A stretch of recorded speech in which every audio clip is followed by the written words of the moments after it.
Little girl's dirty answer forces teacher to golden comeback when Mrs. Parks asked her 6th grade science class a seemingly simple question.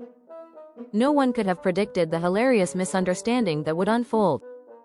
What started as an innocent quiz about the human body quickly turned into a lesson little Mary would never forget. If you've ever seen someone embarrass themselves by jumping to the wrong conclusion, you'll want to keep reading for a laugh out loud moment that will make you glad you weren't in Mary's shoes. The 6th grade science teacher Mrs. Parks asked her class, "Can anyone tell me which human body part increases to 10 times its size when stimulated?" No one answered, so the teacher pointed at a student at random.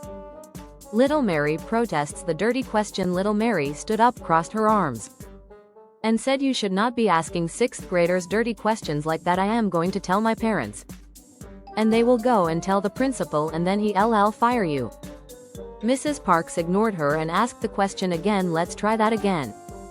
Which body part increases to 10 times its size when stimulated?"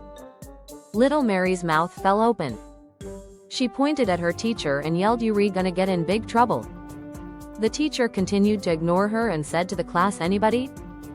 Finally, Billy stood up, looked around nervously, and said, "The body part that increases 10 times its size when stimulated is the pupil of the eye." Mrs. Parks smiled and said, "Very good, Billy."